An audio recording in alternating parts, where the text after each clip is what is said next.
Welcome onto the How to Cut It podcast. Vivienne Blake, welcome to the podcast, Vivienne. Hello, thank you, Dom. Nice to be here. It's wonderful to have you joining us here. And just to let our listeners know that if you want to see a lot of the video content to this, where I break down some of the solo episodes, and particularly where we're going to go with Vivienne today, then you can see that in How to Cut It platform. And actually, that's a lovely place to start. You are a member of How to Cut It platform, and you came along. You talked about Me Aprons. What's it mean for you being a member of How to Cut It platform? I love being a member of the platform. I think in our industry, it's really nice to have a platform where we can connect with other hairdressers, and just there's so many different aspects of our industry, and we can go down different routes within that industry, and the platform just gives us support from others, and it really has helped build my confidence as well. So being part of platform has really given me that confidence to maybe go forward with things that I may not have, and it's really helped me. You came on stage onto the How to Cut It platform at Salon International, and you'd done a haircut on stage at HairCon. Yes. Talk me through that experience, Vivienne. Oh gosh, so I absolutely loved doing that. I love cutting hair. It's my passion, and seeing other people up doing it. When I was at Salon International, seeing people up there cutting on the platform stage, and you think to yourself, oh, I really want to do that, but not sure. And then you asked me, and it was like, oh my goodness, this is great. And yeah, I'm going to do it. And I did it, and it felt amazing. And I love sharing my passion for cutting. Today, really, Vivienne, I want to learn about your journey to the entrepreneurial spirit in you, and how you created Me Aprons, which I absolutely love. So I want to learn about that today. I want to learn about how you've also gone into education. But I think the biggest thing for me, what I want our listeners to take today, is getting advice, really, how they can evolve their hair professional career. And whilst working behind a chair, but I think it's really important that you can create these different pathways in the industry, which I think keeps it really fresh.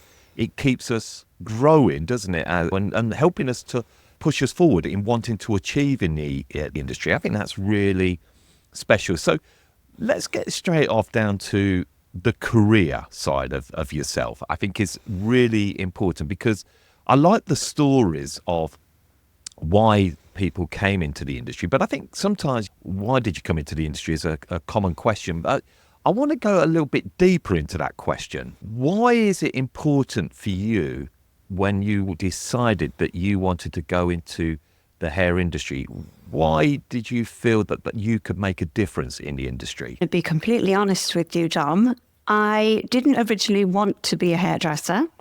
It was my passion to be a makeup artist, and not just a regular makeup artist. I wanted to do high fashion work. I wanted to go to London and do catwalk, body painting, and be really creative with it. And I was planning to go to London, and my mum said, no, I've changed my mind. You're too young. I understand now, because I was only 16. And a friend of mine said, let's just go to the local college and we'll do beauty. And I went there, and they said, you'd be much better off getting into the hair industry, because that's going to lead you more into the fashion side of things. And that's what I did. I went to my local college, and you had to do 1 day a week as like a placement. So I was lucky enough to get into Vidal Sassoon. And after about 4 months of doing my placement there, they said, why don't you come and do our apprenticeship? So that's what I did. And it's quite funny.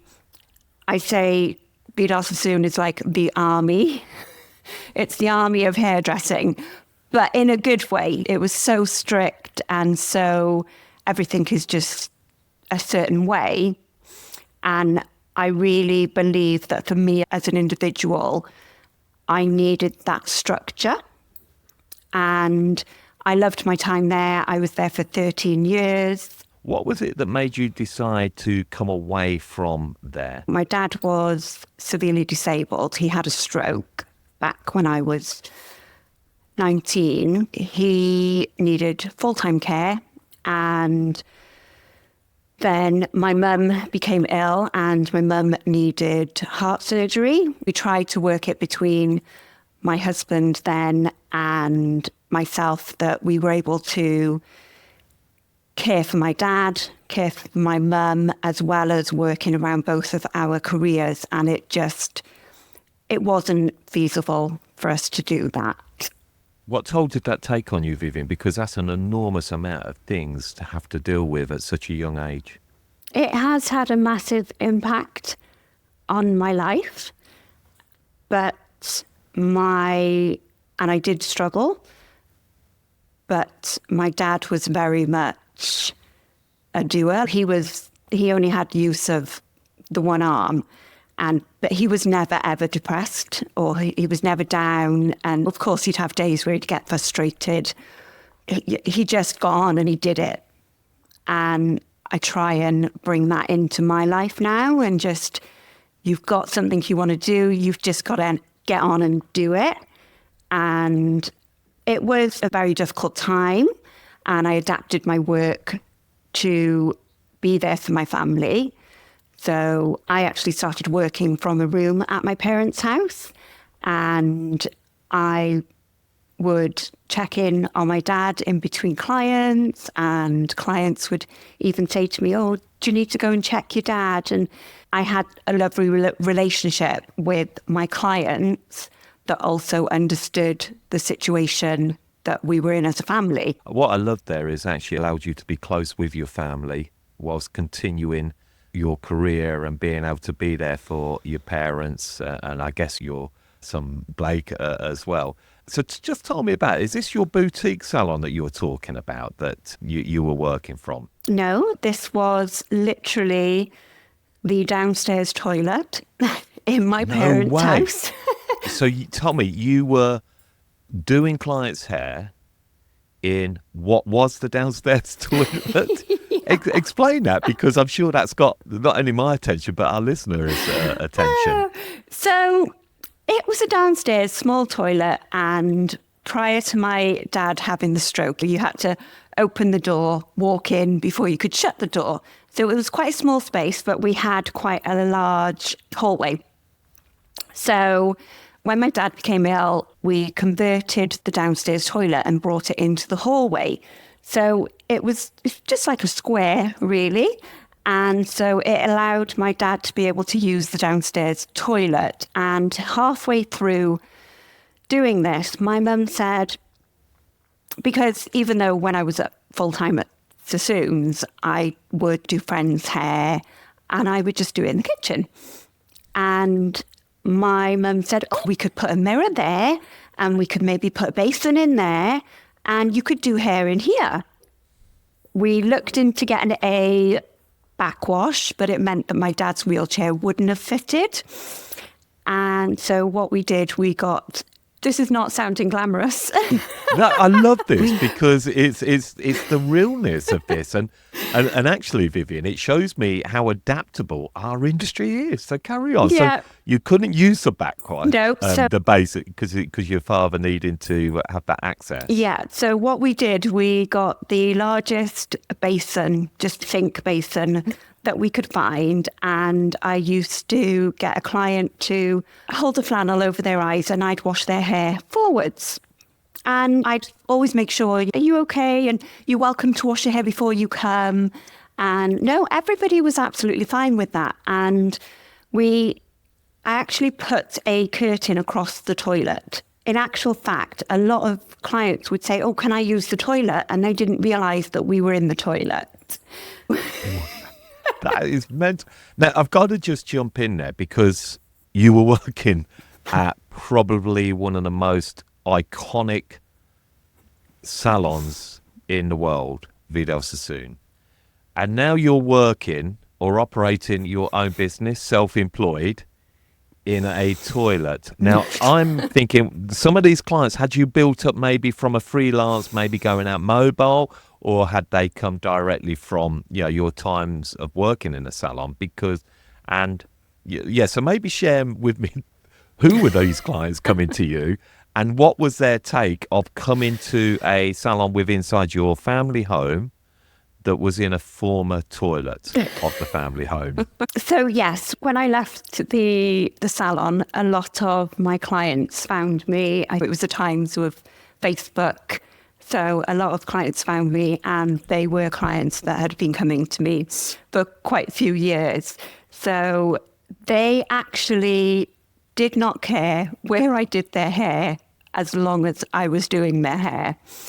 And I think a lot of them would have seen the upset of my dad becoming ill. He was in hospital for over a year.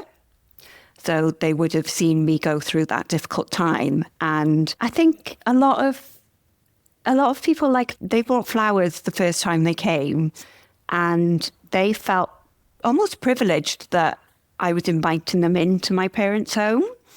So I think if you can build a really good relationship and rapport with your clients, it really doesn't matter if you're cutting their hair in a toilet.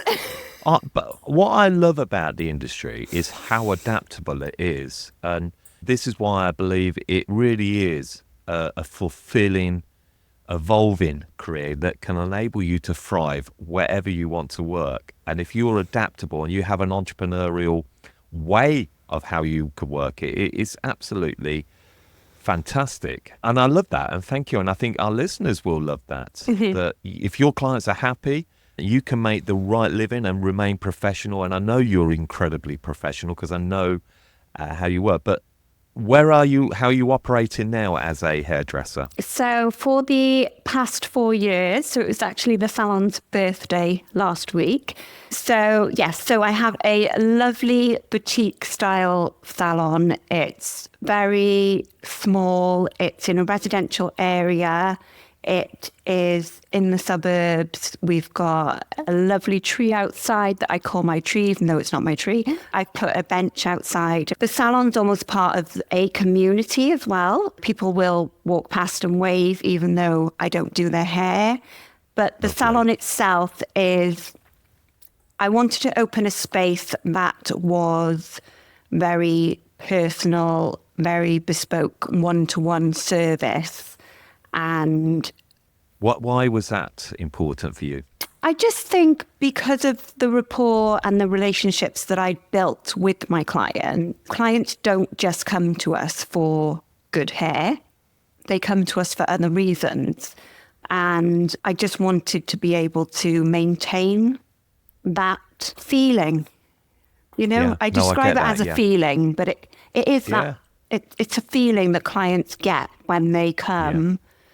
And have a lot of those been on that journey with you, Vivienne, from when your days maybe working in salons and then in your family home and then to your boutique salon? How did you make that transition from the family home? Mm-hmm. I can't keep calling it the toilet salon, from the family home to actually the boutique salon. What were the costs like to make that transition, and how easy was it to adapt to being a bricks and mortar on the street, part of the community suburb salon?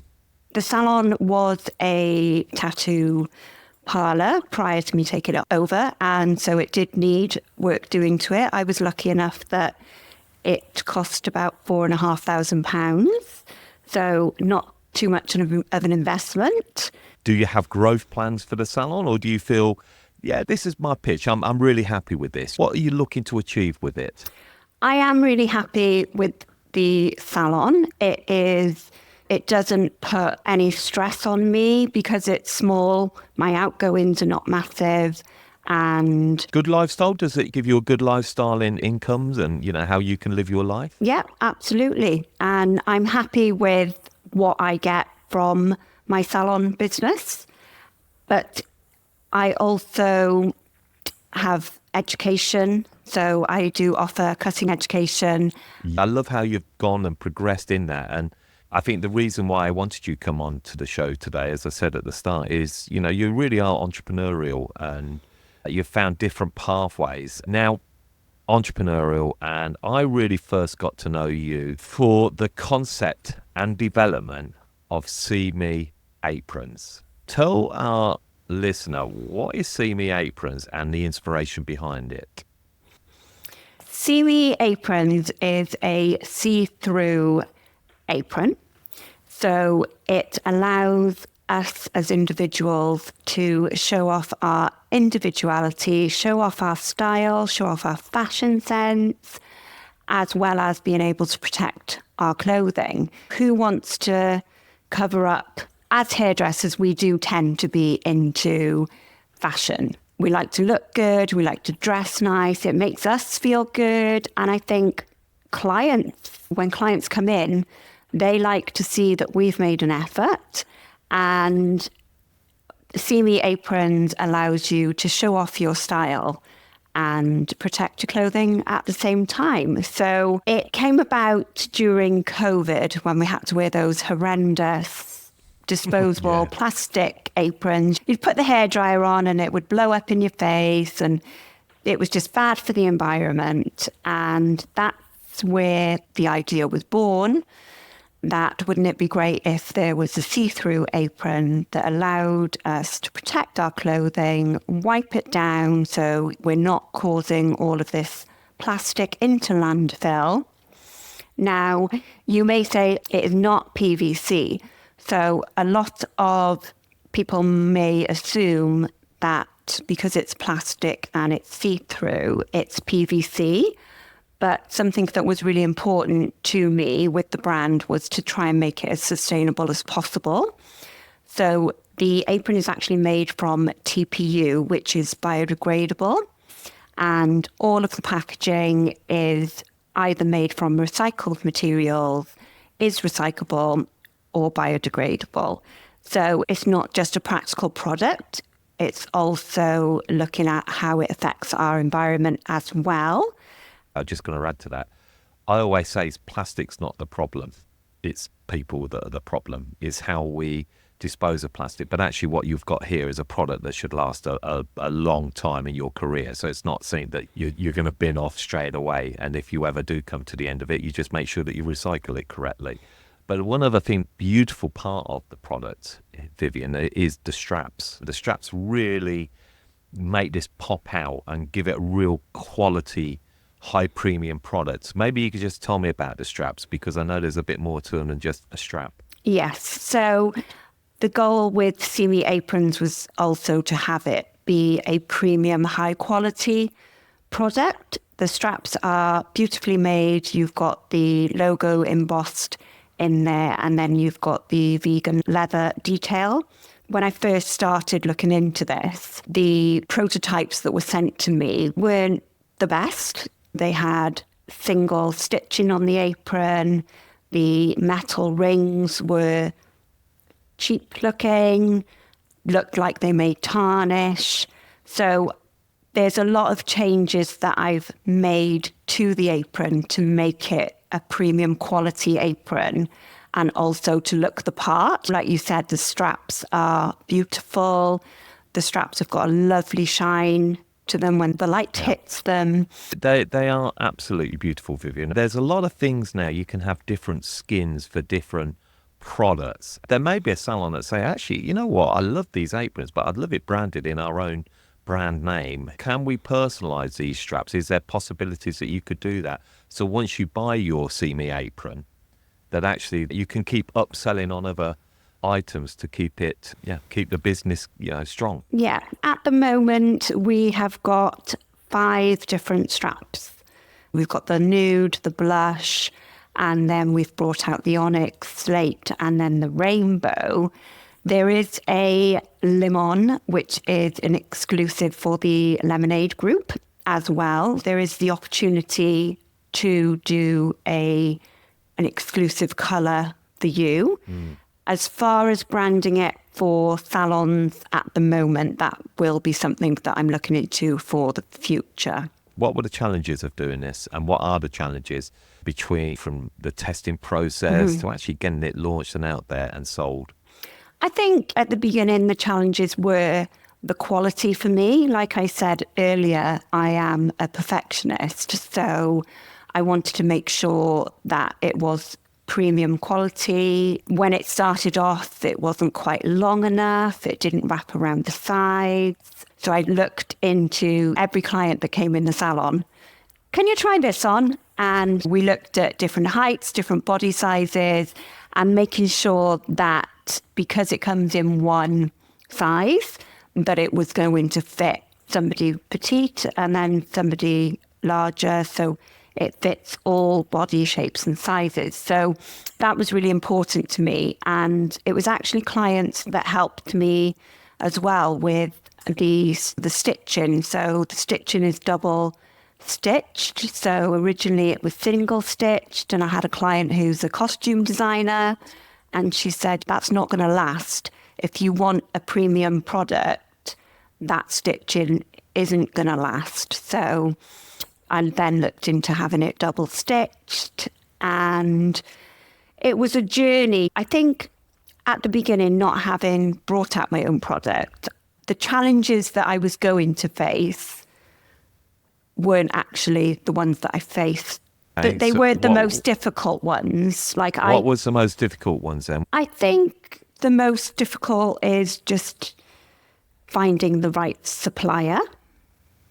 So finding the right supplier and just making sure that they've got the same vision as you have for the product. How did you find the right supplier? My supplier was actually recommended to me.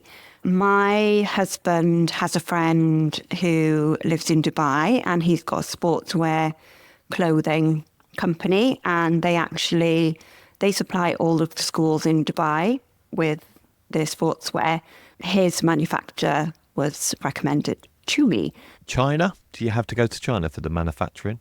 I do, yes. Yeah, okay. And how's that working when you're working overseas with a factory in China? What's that process like? And do you have to go over to China? Maybe you could just share that, because there may be one of a listener here who's thinking, I've got an idea. I want to do this. I want to do not see Me Aprons or an apron, but their own product tool. What can you share with them on this process of a manufacturer? I think you find a few manufacturers, and then you would get a sample. So if you were to have a sample made, and you can test those products out from a few different suppliers, and then also see which one you are able to communicate with the best as well, because there is that language barrier.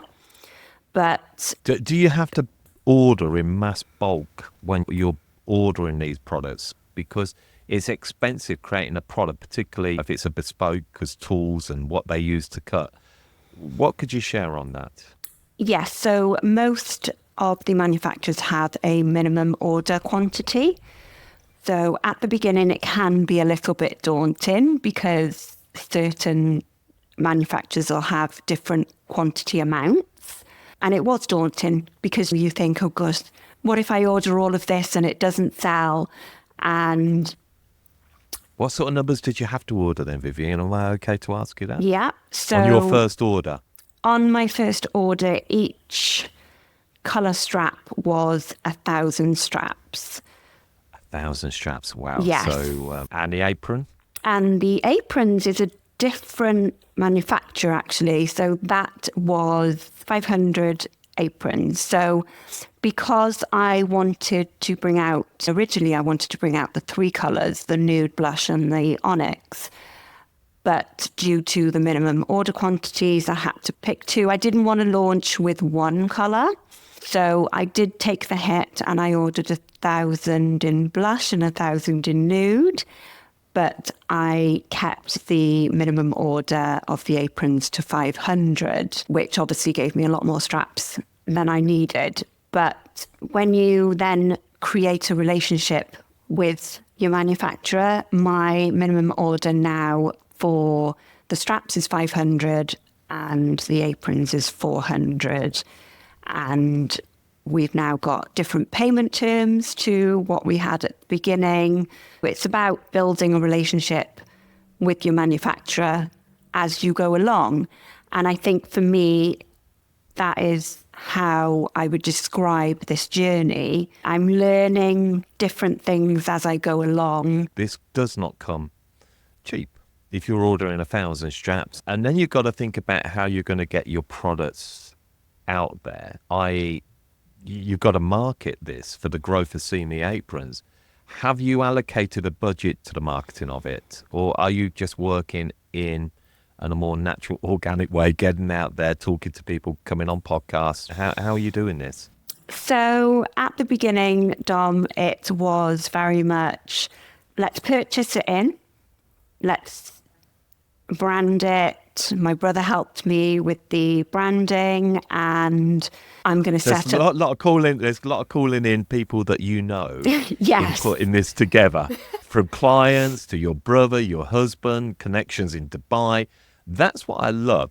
Was there actually a business plan to this, or was it, I like this idea, I want to roll with this? Did you actually explore what was out there, and was there anything similar? So, of course, I did my research and I looked, and at the time in the UK, there was nothing similar out there. And I knew that it was going to be a good product. And I'm not going to lie, didn't really have a business plan. It was get the product in, set up my socials, and let's promote it through people that I know in the industry. Then at Salon International, I made connections. I spoke to different people about it.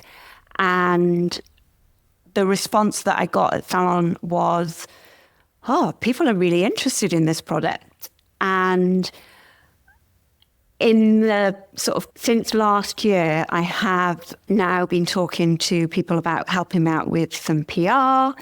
I've started investing in the social media. So I've got somebody helping out with the socials now. So it very much started off with myself and let's see where this goes. And I think you said to me at HairCon, is this just a hobby? And I think at the beginning, it was very much, let's do this, let's see what happens, let's see how it goes. And then when I started to get more interest, it was right, I really need to push this forward, and it's a great product and I want it to be everywhere. Whilst I was designing it, I was chatting to a client at the salon, and she said to me, Viv, you've got to think big. Imagine if this was in a wholesaler's. Imagine if it was in Aston & Finch's. Imagine if it was in another wholesaler's. And I laughed at her, and I went home that night and I thought, imagine, that would be absolutely amazing. And I'm proud to say that I am actually now in Aston & Finch's, and they've got 30 stores in the UK. That's incredible. That is incredible. Yes. And I think that really gave me that validation that it is a really good idea and it is a really great product. And I've not had a chance to tell you this, Dom, but I have now been taken on as a supplier for another massive wholesalers. That is coming out. That'll be coming out to everybody soon. Yeah. So a bit of an exclusive for our listeners hearing that. Oh, I'm not sure if I'm allowed to. Don't tell me today, but no, it's an exclusive in what you're sharing there. That's how I know. Yes. Please don't say anything. Yeah, yet. so that is absolutely phenomenal. I just think when I started the brand, I also had a lot going on in my personal life. So my partner, pretty much as soon as I started the brand, my partner moved to Dubai. So I'm very much sort of part-time in Dubai. So I usually try and go to Dubai once a month, or he comes here. And then we got married 3 weeks ago. Congratulations. Thank you. Does that mean you're going to move to Dubai? No. I need to stay here for my son and my salon and my brand. But no, I think when I launched See Me Aprons, there were then life changes. He moved to Dubai and then we actually got married. So the past year has been very much juggling. I've been juggling the salon, the education, bringing on Neelam so that she's able to work with me for 2 days a week. How are you managing to do all these layers and distribute these? Because I see 3 businesses going here, and I just wonder, is that hard to manage 3 businesses when you got to be? Sometimes I always think, have you got to be very serious about one, and that's the way that you're going to run? What would you say to that? I think looking back at the last year, there's been plenty of moments where I've burnt out, and because I've got the fibromyalgia, I have to be really careful. What is that? It is classed as a disability. I do need to be really careful with how much I take on, and I do struggle massively. But because the last year when I launched the brand See Me Aprons, I also had those different, changes. My partner moved away. We were then planning a wedding. I wasn't able to fully commit to the See Me Apron brand. And now I feel like we've got a pattern of me going to Dubai and him coming here. And we've done the wedding that I am now able to fully commit and push the aprons and manage my time better. But Good. Yeah, the last year has been quite manic, juggling all those different things, and having my dad only passed away, not last October, the October before. Things at home have been different as well. I've been spending a lot more time with my mum. So I would say the last year and a half has been a complete and utter whirlwind.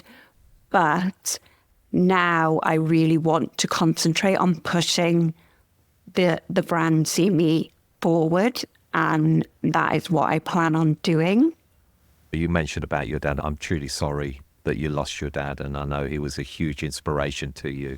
And you did say to me at Salon International that he'd be really proud to see you getting out there. Yeah, what would he be saying right now to you, Vivienne, in what you're doing? I think he would be saying, like, you've just got to push it. You've just got to do it, push it, and really just get out there. And you are certainly doing that. And I feel, I really congratulate you, Vivienne, in what you're doing. You're very impressive. You've got a great way around you. And I think that the journey, but what I love is how you're pursuing these different pathways in the industry. And anybody who tells me there's no career pathways in this industry, please take on board what Vivienne is sharing, because she worked at one of the most globally well-known salons in the world from college. She's gone from there to operating in a toilet downstairs in the family home to opening her own boutique salon, to then creating her own education, to then creating the See Me brand. I think is really inspirational, and I hope so many of you take leave from here. We need to go and buy See Me aprons. Am I going to go and buy one of these? Even though I have one in our shop, which my wife wears with pride, by the way, because of I believe you left a couple of them for us all to try out there, and they are beautiful. What happens if you're not lucky enough? Do we have to go to Aston and Fincher and maybe one of these other wholesalers? Do we buy them online? Where the heck do we get them from? We've got Instagram page, which is seeme_aprons. And then we've got the website, which is seemeaprons.co.uk. So you can purchase them there via the website, or you can purchase them at Aston and Finch's. And something as well that people may not know is if you've already got one, you may have the blush. If you fancy coming into winter now, you may want the onyx, or you may want the slate. You don't need to purchase the whole thing again. You can just purchase the straps.